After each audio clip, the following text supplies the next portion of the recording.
IAS ఆమ్రపాలికి హైకోర్టులో చుక్కెదురు. So మనం చూసుకున్నట్లయితే ఐఏఎస్ అధికారిని ఆమ్రపాలికి తెలంగాణ హైకోర్టు చొక్కులో చుక్కెదురైంది. ఆమెను తెలంగాణకు కేటాయిస్తూ క్యాట్ ఇచ్చిన ఉత్తర్వులపై ఉన్నత న్యాయస్థానంపై స్టే విధించింది. ఆమ్రపాలిని ఏపీకి కేటాయిస్తూ అక్టోబర్లో కేంద్ర సిబ్బంది శిక్షణ వ్యవహారాల శాఖ ఉత్తర్వులు జారీ చేసింది. దాన్ని ఆమె క్యాట్లో సవాల్ చేశారు. దీంతో ఆమ్రపాలిని తెలంగాణకు కేటాయిస్తూ క్యాట్ ఆదేశాలు జారీ చేసింది. ఆ ఉత్తర్వులు డిఓపిటి మళ్ళీ హైకోర్టులో అప్పీల్ చేసింది. విచారణ చేపట్టిన ఉన్నత న్యాయస్థానం క్యాట్ ఉత్తర్వులను నిలిపివేస్తూ మధ్యంతర ఉత్తర్వులు జారీ చేసింది.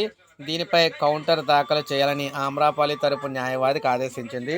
అనంతరం తదుపరి విచారణను 6 వారాలకు వాయిదా అయితే వేసిందనమాట. సో ఈ విధంగా ఇప్పుడు మళ్ళీ ఈవిని తెలంగాణ నుంచి ఆంధ్రప్రదేశ్కి అయితే పంపిస్తున్నారు.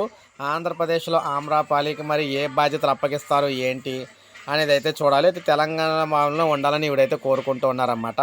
సో ఇది మనకి ప్రజెంట్ అప్డేట్. ఒక లైక్ చేయండి, సబ్స్క్రైబ్ చేసుకోండి, మన ఛానల్ సబ్స్క్రైబ్ చేసుకోండి.